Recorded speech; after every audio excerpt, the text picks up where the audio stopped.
This is just a small, very small collection that we started of just some vintage flash and acetates. Philadelphia Eddie acetate from anywhere from the 50s to probably 70s. Back in the day, there was just a certain demographic of people that got tattooed. When I first started, grandmas were losing their minds, every day, and now grandma's getting tattooed. Tattooing is not just like gang member and these bad, drug addicts and all this stuff no more. Tattooing is, anyone and everyone. Aaron Chine, Brandon Moore, and Ian Simon are all owners of tattoo shops in the area. Chine of the Box Gallery in Warren, Moore of State Street Tattoo in Salem, and Simon of Bitter Hearts Tattoo in Youngstown.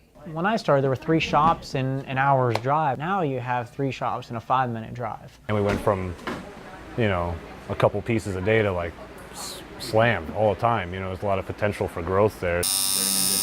That growth, the shop owners say, is due to recent popularity of TV shows like Ink Master and LA Ink. It is out in the open. Everyone almost has tattoos now. You'd be absolutely amazed at some of the guys, shirt and a tie, a nice pair of slacks on, and then they'd roll their sleeves up and have an entire sleeve. It's always a surprise. You never know who's gonna walk in the door. I've tattooed doctors, teachers, I tattoo superintendents. One of my best customers is a superintendent, and he's covered, and you wouldn't know unless he, takes his shirt off. The stencil is probably the most important part of the tattoo. It's always fun putting the stencils on, especially for a portrait. It's like a really advanced paint by numbers kind of thing.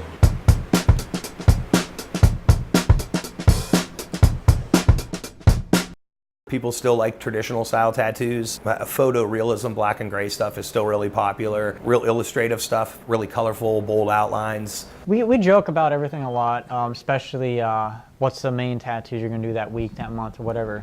You get on Google or Pinterest, the top 5 images of what you're going to be doing almost every day. Facebook and Instagram are huge. I've always been a fan of you let your work speak for itself. That every day is a new thing. Even if I'm literally doing a skull and a rose every single day of the week, each client is going to have a different idea how they want that. Every artist here tattoos differently. So you could say you want a heart with mom in it. It'll be 3 different ways to 6 different ways, 6 different prices. And just like the people and styles of tattoos vary, prices vary depending on several factors. To price a tattoo, you look at the tattoo, you got to find out placement. If you get a tattoo on your arms, that image is that size and that size only. Your ribs, your stomach, your lower back are stretching areas. When you stretch, it doubles in size. What would normally be $100 on your forearm, maybe $200 to $300 on your rib cage. Styles of art, we're going to get through faster. I do a lot of portraiture, to say like a black and gray portrait comparatively to like a color portrait, which would take me so many dense, saturated layers. It's just like any other job. It's kind of, the amount of time that you're putting into the project. Cost of supplies also plays into the price of a tattoo. Paper towels and Vaseline and Bactine and all your cleaning supplies, and then you also have all of your machines, your equipment, and your cartridges and your needles, and there's a huge overhead people don't realize. All of these shops pride themselves on having the right tools for the job. This is my workspace. We have 4 separate workspaces in the shop and the gallery. Keep my tattoo machine in this guy. So that's pretty much what the new tattoo machines look like. All my machines here are around $200 to $600 a piece. These 2 right here were $950. Now you have ink companies that are made by chemists that are really involved. You have amazing stuff that is really good pigments. They're chemically engineered to be safer for your body. Continued education is super important just because this industry is always evolving, with even just in the past couple of years. To keep up with the ever-changing tattoo industry, many shops attend conventions where they can learn about the most up-to-date trends. Conventions, we do seminars, we'll go to different seminars, painting retreats. We do a lot of tattoo conventions.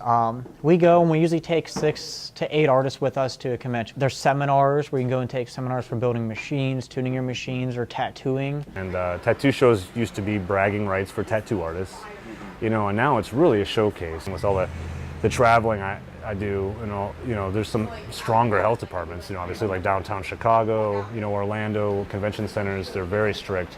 And we try to bring that home. In the case of Bitter Hearts, State Street, and the Box Gallery, safety is the #1 priority. Basically, it falls under like cosmetology through the Board of Health. So, your building that you would open your shop in would have to be licensed through the Board of Health. So you would need, a million different things, bathroom access, different hand washing sinks, sharps containers. You have, sterilization processes. We have to do spore tests and indicators with all our stuff, so we send out and get tested. Every year we have to do first aid, CPR, bloodborne pathogens, So we stay, up to date on all the new codes and all the different things that could come up throughout, the tattoo process. So if you're thinking of getting a tattoo, here are some tips from the professionals. Use your eyes. I mean, you could just look at someone's portfolio, and usually within the first 3 or 4 pages, you could tell the quality of work. Artists are only going to put their best work in a portfolio, not their worst work. So you better really like what you see in their portfolio. Pick the artist for you. Shop, artist, everything. You need to go in and speak to them. Don't just message them on Facebook. Don't be lazy. This is on you forever. Do the footwork, go in, speak to an artist, book an appointment so they can draw it up and give you something that's, going to be on you forever and be beautiful and be original to you. You can read more in Josh Medore's story in the mid-September issue of the Business Journal, out now. Click the subscribe tab to order your copy today.